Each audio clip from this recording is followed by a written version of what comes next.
Welcome back. 5 years ago, most fighting in Gaza was between Palestinian and Israeli forces. Well, this is no longer true.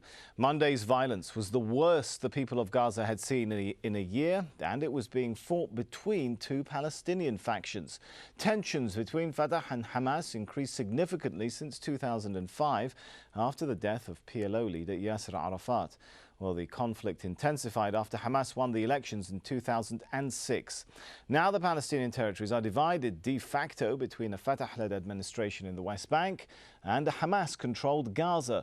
This division is reflected in the constant infighting and bloodshed inside the region. Some analysts suggest the Palestinian conundrum cannot be solved without outside help. Its peaceful neighbour, Jordan, is rumoured to be considering taking over the administration of the West Bank, though King Abdullah himself is denying that. Analysts argue such an annexation could leave Gaza as the only problem area and could prove a significant move towards Palestinian peace. Well, still with us are our guests in Ramallah, Rafiq al-Husseini, also in Ramallah, Ghassan al-Khatib, and in Gaza, Ghazi Hamad. Thank you all for being with us. If I could start with Rafiq once again, how will perhaps this lingering schism impact the peace efforts which your administration is trying to make? Is it really possible to have a meaningful dialogue about peace with the Israelis when we see this sort of situation going on within the Palestinian House? Yes, so, well, this is of course hindered tremendously by what happens between the Palestinians in the West Bank and Gaza.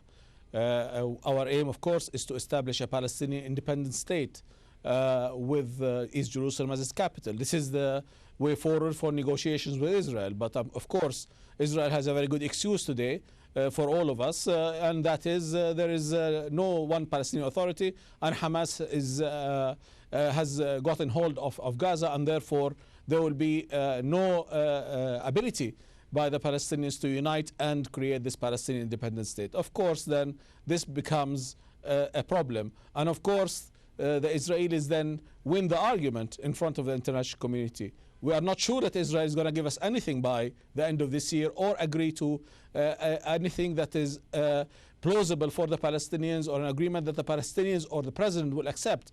But that does not mean that we should not really take them to task and make sure that they refuse the settlement, the peaceful settlement, rather than us. But at the moment, we have given, unfortunately, we've given the Israelis something to, or a hole to escape from when it comes to these negotiations and the peace deal that we are looking for before the end of 2008.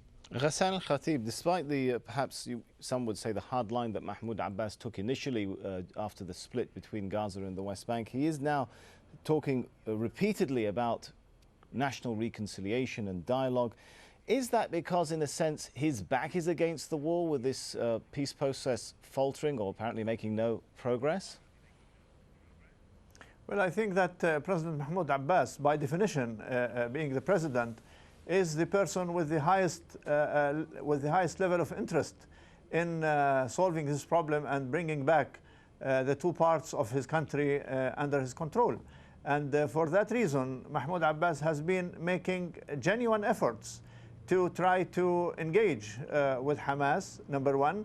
And second, he has been making serious efforts to convince Arab leaders, particularly the Syrians and now the Egyptians, to try to engage the two parties, Fatah and Hamas, in a dialogue that might hopefully bring back the unity. I should say that Abbas has an additional motive, which is his negotiations with Israel, because as long as his country is divided, he will have difficulties delivering his side to any agreement that he might reach, in addition to the fact that Israel is using this weakness of Abbas as a leverage in their political negotiations with him.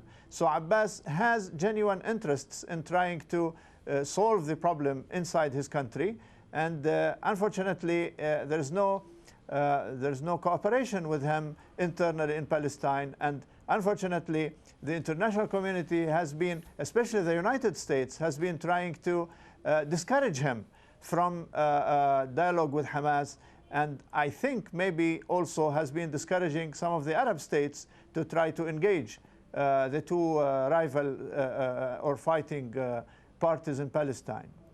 All right, Ghazi Hamad, some say that the increasing schism between Fatah and Hamas may lead to the collapse or perhaps even dissolution of the Palestinian Authority. Where does Hamas stand on that? Would you like to see that happen? I mean, you've always been opposed to the Oslo Accords that led to the establishment of the PA in the first place.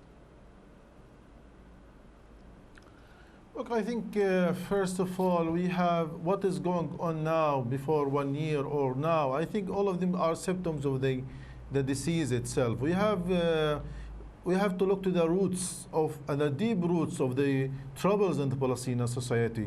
Since 1994 till now, I think we were facing a lot of troubles on the security side, in the political side, the social side, and the economic side, in the internal relationship between the Palestinian people. And I think since 1991, we did not have a serious national dialogue that can build a strong background, especially between Hamas and Fatah, especially regarding the political strategy, the political relationship, the internal relationship between Hamas and Fatah. All the time we just try to solve some small or many problems here or there. So I think there are more accumulation, and I think Hamas found itself a mountains of troubles, and Fatah itself found a mount of troubles. So I think now we are facing the accumulation of 12 years of troubles between Hamas and Fatah and the Palestinian system. So I think okay, if we want to solve what is the way forward from the Hamas perspective? I mean, you say on the one hand, or Hamas say they don't want this split to continue. How do you see Gaza reintegrated into a West Bank administration, or would you like to see the end of the PA? Look, I think Hamas is interested now to be part of the Palestinian Authority, to be part of the PLO, and I think Hamas is not interested to build an Islamic state or an emirate or empire in Gaza. I think this is not in the mind of Hamas, and I think this is not in the interest also of Hamas. I think Hamas said that we supported the dialogue, a national dialogue, with the President Abbas and with the Fatah organization. But what we need now is serious steps on the ground. This is what we need now. Now we are just waiting for someone coming from Egypt, from Saudi Arabia, from Arabic countries. I think we as a Palestinians, we can do it here. If we have serious intention and political determination, we can do it tomorrow. Right. I don't think that Hamas is interested now to be isolated here in Gaza and suffer from you made the point. and Sorry, embargo. I do want to try and get one last. Forgive me for interrupting. I just want to go to Ghassan Khatib and very briefly in 40 seconds. The idea of a confederation, some sort of confederation with Jordan, some sort of international supervision of the Palestinians' future, political future, is that being revived as a result of this fighting? I don't think so. I don't think the Palestinians are interested in this, whether Fatah or Hamas. I think that the Palestinians are still interested in one Palestinian state in West Bank and Gaza. But what is more important is that neither Jordan nor Egypt have really interests in this course. All right, we'll have to leave the discussion there because we have run out of time. And thank our guest, Rafiq al-Husseini, the Palestinian President's Chief of Staff, and of course Ghazi Hamad, senior Hamas official and former spokesman of the deposed government, and Ghassan Khatib, Vice President of Birzeit University. Thank you for joining us on this episode of Inside Story. And as always, we welcome your comments and suggestions. Feel free to email them to us at insidestory@aljazeera.net. For now, it's goodbye.